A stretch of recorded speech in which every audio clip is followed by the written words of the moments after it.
Hey everybody, it's David and Richard. We are back for this week's episode of our Ask the Broker show. We got a good one for you today. We're talking about the 12 defining traits that agents have that separate them from being a professional realtor to kind of a hobbyist, or one that's kind of just doing it on the side, getting a deal here or there. So what are the 12 things that separate them from being professionals to a hobbyist, I call it? Me and you probably know most of these without reading them, but we'll stay in order here. The first one is pretty simple. It is basically set goals, write plans, and execute your plans. Well, when we hire agents, that's the first thing we do. If you don't set a goal and then have a plan toward getting to that goal and then do it, things aren't going to go well. That's so set them, go after it, and good things will happen. Mm-hmm. All right, number two, what do you got for number two? Well, number two, have a strong work ethic. Yeah. You're your own boss in this business. You can choose when you roll over to hit that alarm to just hit the snooze again if you want to.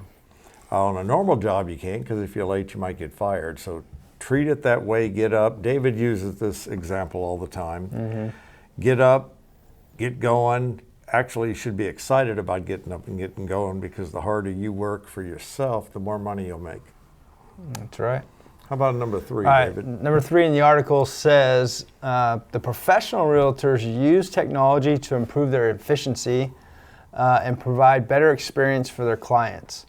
One easy example of that is, do you know those agents out there maybe behind the curve and they're still faxing their offers in? They're still they're still faxing and want to fax their disclosures over to your client so they can sign them and send them back. Or are you using something like a DocuSign? And it seems relatively elementary nowadays, but there are still agents who are old school and are doing it like that. And there's other things technology-wise you can use to certainly improve your efficiency. There's a ton of real estate mobile apps out there that help you with that as well. Right. And even what we're doing right here, videos. That's right. Yep. That's right. All right, number four, professionals are great listeners, and they approach each customer with empathy, understanding, and respect.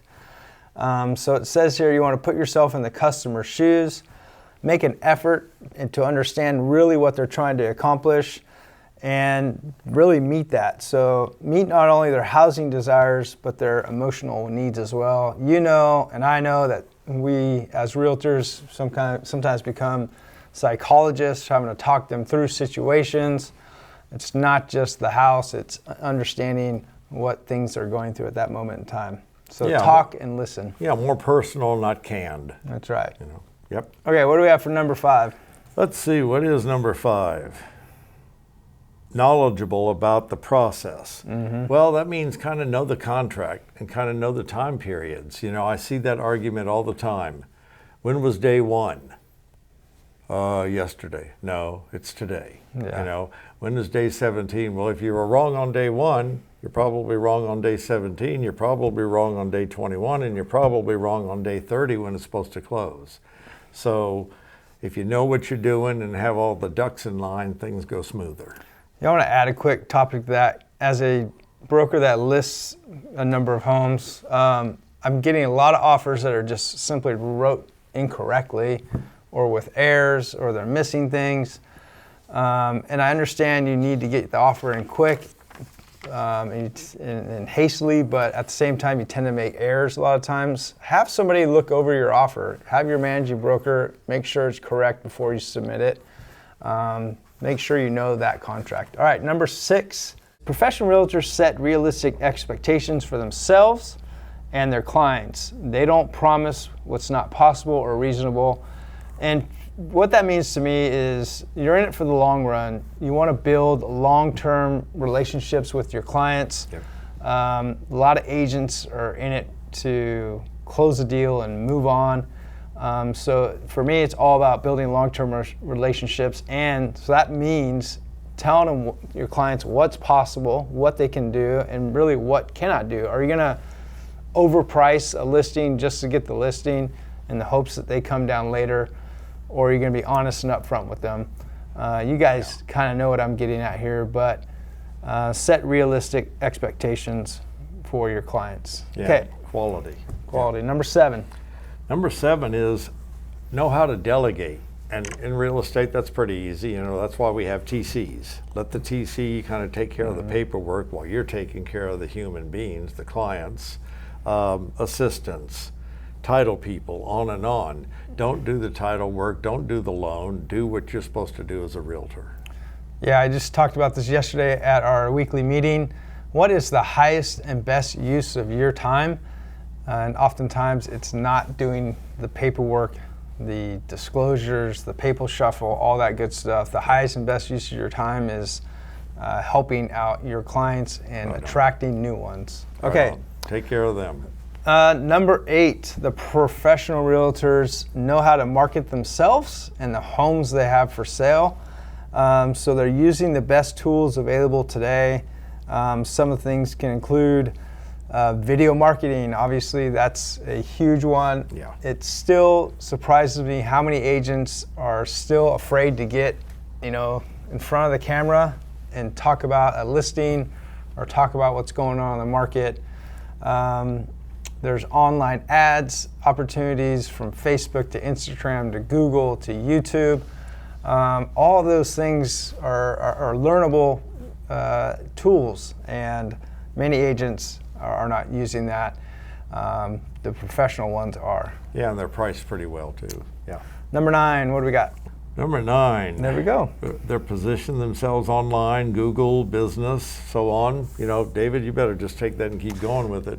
Yeah, are you properly positioned online? If somebody was to look you up on LinkedIn, do you have a LinkedIn account? Does that account also match what you have on Google? Does it also match what you have on Facebook and Instagram?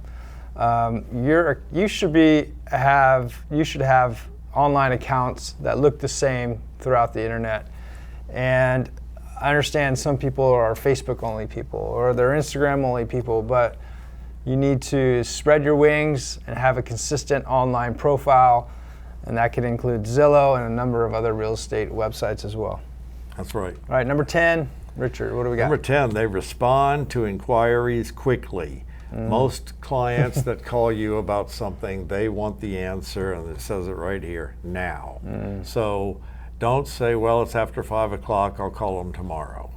Don't, put them off for 3 hours and call them back. Try to get back as soon as you can, or flat answer the phone.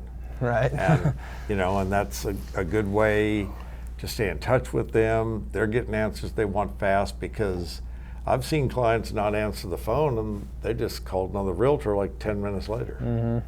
So stay in touch. All right, we have 2 more for you. The second to last one is a professional realtor knows their market. They know their neighborhoods, the schools, the home price trends. This is an easy thing to do as an agent in our area. We have access to the MLS trends, and this will easily let you know what has changed from a year ago, what's changed from the last month. You can stay on top of the local market, so when somebody asks you how the market is, you can respond in an intelligent manner. I truly think trends on MLS is probably, right after searching for homes, the second best tool on all of MLS. Yep. And number 12, have a growth mindset. What does that mean?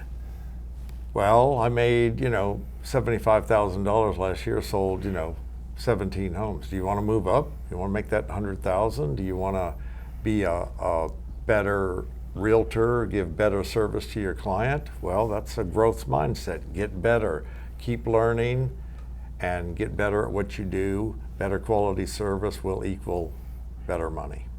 Yeah, that's what I was going to add, is having a growth mindset is the never-ending desire to learn more.